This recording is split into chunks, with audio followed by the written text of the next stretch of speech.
Bismillahirrahmanirrahim. Assalamualaikum warahmatullahi taala wabarakatuh. Kali ini kita akan mempelajari Tauhid Darjah 6 khusus murid-murid berkeperluan khas.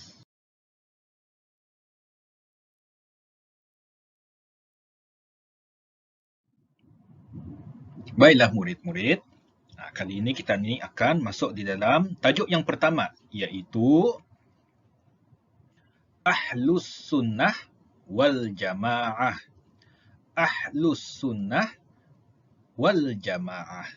Ini ada ia punya ruminya.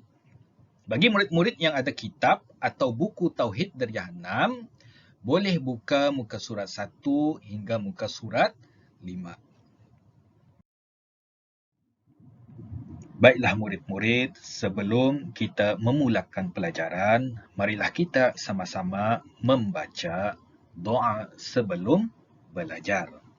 Bismillahirrahmanirrahim. رب اشرح لي صدري ويسر لي أمري واحلل عقدة من لساني يفقه قولي.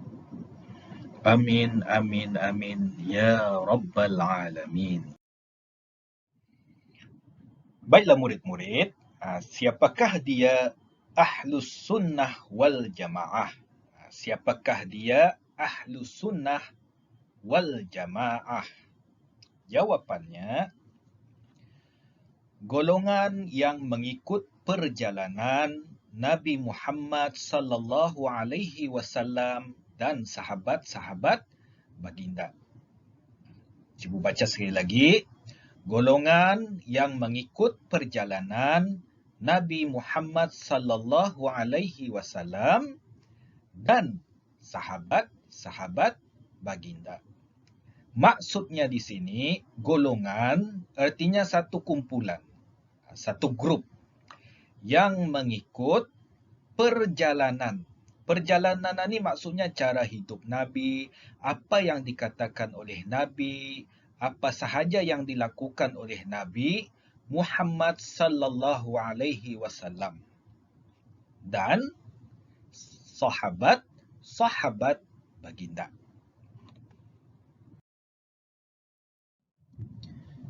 Yang kedua, siapa pengasas? Pengasas maksudnya mereka yang memulakan. Siapa pengasas akidah Ahlu Sunnah wal Jamaah? Siapa pengasas akidah Ahlu Sunnah wal Jamaah? Ada dua. Yang pertama, Imam Abu Al-Hasan Al-Ash'ari, dan yang kedua, Imam Abu Al-Mansur Al-Maturidi. Kalau dilihat gambar di sini, ini gambar-gambar yang dipetik daripada internet. Jadi ada berapa imam? Ada dua imam yang mengasaskan akidah Ahlu Sunnah wal Jamaah. Seterusnya, ada berapa asas pegangan Ahlu Sunnah wal Jamaah dan nyatakan apa dia. Jadi kalau dilihat di soalan di sini, terdapat dua soalan. Bukannya satu soalan, ada dua soalan. Yang pertama, ada berapa? Dan yang kedua, nyatakan. Jadi asas pegangan akidah Ahlu Sunnah wal Jamaah ada 6. Iaitu, pertama, keimanan kepada Allah Subhanahu wa Ta'ala. Yang kedua, keimanan kepada Rasul dan Nabi. Yang ketiga, keimanan kepada malaikat. Yang keempat, keimanan kepada kitab. Yang kelima, keimanan kepada hari akhirat dan perkara gaib. Dan yang keenam, keimanan kepada qada dan qadar. Kalau di dalam kitab Tauhid Darjah 6, ayatnya macam mana? Keimanan. Yang mudahnya murid-murid boleh mengingat 6 rukun iman. Rukun iman yang 6 perkara itu sama sahaja. Percaya kepada Allah, percaya kepada Rasul, percaya kepada malaikat, percaya kepada kitab-kitab Allah, percaya kepada hari kiamat, dan percaya kepada qada dan qadar. Sama sahaja. Seterusnya, jelaskan tentang keimanan kepada Allah Subhanahu wa Ta'ala. Jadi di sini ada perkataan jelaskan. Jelaskan bahasa Inggerisnya explain. Ataupun Melayu kita ni terangkan apa maksudnya keimanan kepada Allah Subhanahu wa Ta'ala. Jadi kalau kita ni menjawab bukannya cakap kosong, tapi mesti ada poin-poin penting. Jadi di sini ada lampu yang marak di sini ni. Jadi ada 5 lampu. Artinya ada 5 poin yang telah cikgu ringkaskan di dalam kitab Darjah 6. Kita ni lihat yang pertama. Allah wajib ada, yakni wujud. Allah itu wajib ada, yakni wujud. Artinya ini sifat Allah Ta'ala. Yang kedua, Allah kekal selama-lamanya, yakni qadim. Artinya Allah Subhanahu wa Ta'ala itu tidak akan mati, sentiasa ada. Sebelum ada dunia ni pun Allah Ta'ala ada. Itu yang kita ni mesti yakin. Yang ketiga, zat Allah tidak menyerupai makhluk. Jadinya Allah Ta'ala tidak sama seperti makhluk. Kadang-kadang kita dilihat filem negara barat. Diorang buat dia macam-macam. Tuhan itu macam manusia, dia macam binatang, dia macam-macam. Kita ni orang Islam, kita ni tidak ada macam itu. Kita ni mesti yakin Allah tidak menyerupai makhluk. Indah macam batu, indah macam binatang, indah macam manusia, indah matahari dan sebagainya. Yang keempat, tidak berhajat kepada yang lain. Allah tidak berhajat kepada yang lain. Artinya Allah tidak memerlukan hajat kepada yang lain, tidak memerlukan bantuan kepada yang lain dan sebagainya. Dan yang kelima, berkuasa mencipta sesuatu. Siapa yang berkuasa?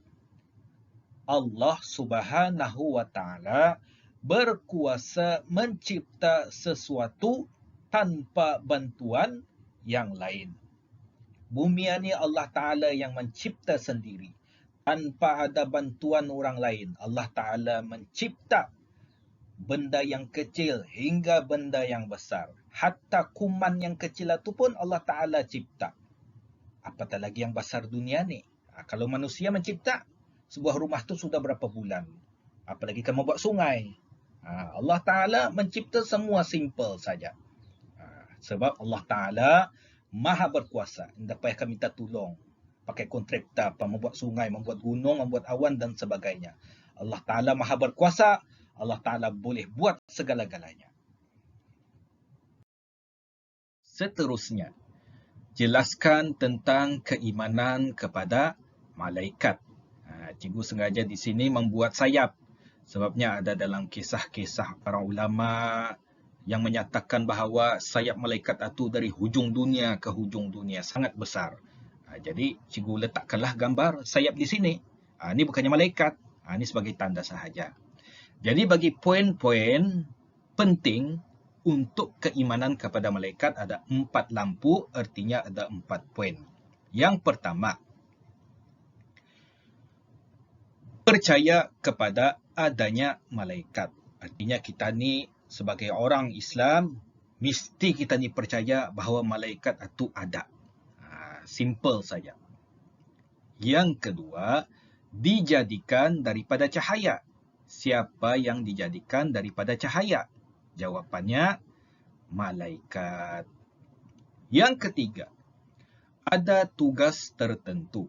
Artinya malaikat mempunyai tugas-tugas yang tertentu. Malaikat Jibril menyampaikan wahyu, ada malaikat yang menyoal di dalam kubur, ada malaikat menjaga syurga, ada malaikat menjaga pintu neraka. Bermacam-macam tugas. Dan poin yang terakhir bagi tajuk malaikat, taat mengerjakan perintah Allah. Siapa yang taat mengerjakan perintah Allah ni? Maksudnya malaikat sentiasa taat mengerjakan perintah Allah Subhanahu Wa Taala. Dah malaikat cakap nanti saja. Ngalih pun dah tu. Malaikat sentiasa melakukan semua perintah yang diperintahkan oleh Allah Subhanahu Wa Taala. Seterusnya, jelaskan tentang keimanan kepada Rasul dan Nabi. Ada 4 lampu, artinya ada 4 poin penting. Yang pertama, Rasul ialah utusan Allah. Rasul ialah utusan Allah. Yang kedua, diutus kepada manusia. Artinya Rasul itu diutus kepada manusia. Bukan diutus kepada binatang ataupun barang lain. Diutus kepada manusia. Mengajar ke manusia bermacam-macam perkara yang telah diwahyukan oleh Allah Subhanahu Wa Taala. Yang ketiga, diturunkan wahyu kepada mereka. Jadi setiap rasul itu diturunkan wahyu kepada mereka untuk disampaikan kepada manusia. Poin yang terakhir, Nabi Muhammad ialah rasul terakhir. Siapa rasul terakhir? Nabi Muhammad sallallahu alaihi wasallam. Jangan salah. Kadang-kadang ada yang menjawab soalan itu dibuatnya Nabi Adam rasul terakhir. Bukan. Nabi Adam yang pertama. Yang terakhir ialah Nabi Muhammad sallallahu alaihi wasallam. Seterusnya, jelaskan tentang keimanan kepada kitab. Maksud kitab dalam pelajaran tauhid ini ialah kitab-kitab Allah Subhanahu Wa Taala. Bukannya majalah, bukannya komik dan sebagainya. Jadi di sini ada 4 lampu, berarti ada 4 poin penting. Yang pertama, beriman kepada semua kitab Allah Ta'ala. Artinya kita ni beriman kepada semua kitab. Jadi mereka yang sudah mempelajari kitab darjah 5 memang tahu sudah apa kitab-kitabnya. Yang kedua, 4 kitab. Ini ialah kitab-kitab Allah Subhanahu Wa Taala. Yang pertama, Taurat. Injil, Zabur, dan Al-Quran. Ada berapa kitab Allah? Ada 4. Taurat, Injil, Zabur, dan Al-Quran. Poin yang ketiga, Al-Quran kitab terakhir diturunkan. Kita ni memang tahu Al-Quran diturunkan kepada siapa? Nabi Muhammad sallallahu alaihi wasallam. Jadi ini poin penting. Kitab apa yang terakhir? Al-Quran kitab terakhir diturunkan. Seterusnya yang keempat, Al-Quran memansuhkan kitab terdahulu. Al-Quran memansuhkan. Kalau cikgu lihat di dalam kamus bahasa Indonesia, memansuhkan ini maksudnya membatalkan, meniadakan, menghapuskan kitab terdahulu. Artinya kitab-kitab dahulu itu kitab Taurat, kitab Injil, kitab Zabur itu indah lagi pakai. Yang kita ni pakai cuma Al-Quran. Itu yang kita ni baca. Kitab Al-Quran. Masa kita ni bertadarus di dalam bulan Ramadan, kita ni membaca kitab Al-Quran. Ada orang membaca kitab Taurat, kitab Injil, kitab Zabur bulan Ramadan. Kita ni orang Islam, kita ni membaca kitab Al-Quran.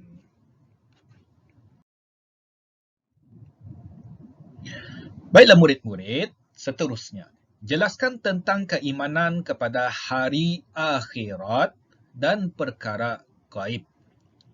Jelaskan tentang keimanan kepada hari akhirat dan perkara gaib. Jadi di sini ada 4 lampu. 1, 2, 3, 4. Jadi ada 4 poin penting yang cikgu petik daripada kitab Tauhid darjah 6. Kita ni lihat poin yang pertama. 1.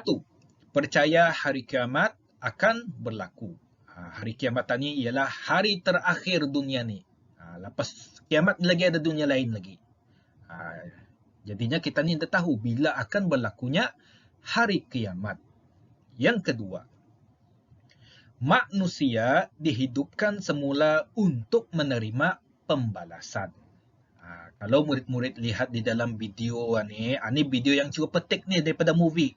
Bukannya video hari kiamat. Pasal hari kiamat belum lagi berlaku. Ini cuma gambaran sahaja bagaimana kehancuran dunia tu. Jadi setelah manusia, campur cikgu, campur semua sekali lah manusia lah tu, campur semua makhluk. Semua akan dimatikan. Kemudian dihidupkan semula untuk menerima pembalasan. Jadi setelah kita ni semua dimatikan dan kita ni dihidupkan semula.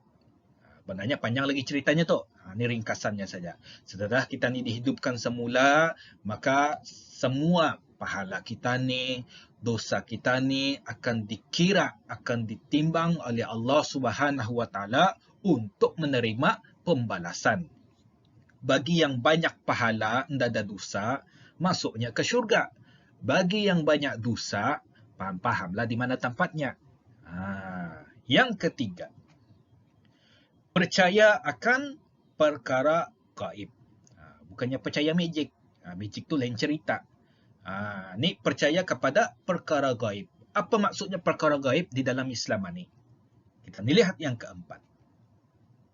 Perkara gaib seperti alam kubur. Jangan tanya, kubur pun alam gaib. Atau kubur yang kita nampak, perkuburan. Alam kubur itu macam mana? Maksudnya alam kubur itu ada jenazah tu kena soal dalam kubur. Siapa yang datang dalam kubur itu? Itu yang kita ni mesti percaya. Itu maksudnya alam kubur. Apa yang terjadi di dalam alam kubur? Ada soal dalam kubur, ada malaikat datang. Siapa banyak dosa, kena siksa dalam kubur. Itu perkara gaib. Adanya sirat. Sirat ni maksudnya macam jambatan menuju syurga. Di bawah sirat itu ialah neraka. Pendek cerita, sirat ni ialah jambatan. Panjang lagi ceritanya tu. Syurga dan neraka dan banyak lagi. Ini contoh-contohnya saja. Contoh perkara gaib, alam kubur, sirat, syurga dan neraka. Jadi yang terakhir sekali, jelaskan tentang keimanan kepada qada dan qadar. Ini penerangan tentang keimanan kepada qada dan qadar. Pertama, apa yang berlaku dan akan terjadi ditentukan Allah sejak azali lagi. Apa yang berlaku, poin penting ni, dan akan terjadi ditentukan Allah sejak azali lagi. Artinya sebelum kita ni lahir, sebelum kita ni hidup ni, Allah Subhanahu Wa Taala telah susun semua sekali. Kita ni lahir bila, kita ni mati bila, dan bermacam-macam lagi. Cikgu bercakap masa ni pun sudah ditentukan oleh Allah sejak azali lagi. Perut kita ni lapar bila, kita ni makan bila, apa kita ni makan, semua sudah ditentukan oleh Allah Subhanahu Wa Taala. Yang kedua, segala perbuatan manusia sudah ditetapkan Allah Ta'ala. Macam yang cikgu terangkan tadi, semua perbuatan dari A sampai Z, duduk, makan, minum, baca buku, melimpang dan sebagainya tu sudah ditetapkan oleh Allah Subhanahu Wa Ta'ala. Yang ketiga, manusia hanya berusaha dan berikhtiar. Jadi manusia hanya berusaha dan berikhtiar sahaja. Jadinya murid-murid, sekian sahaja pelajaran kita mengenai dengan Ahlus Sunnah wal Jamaah.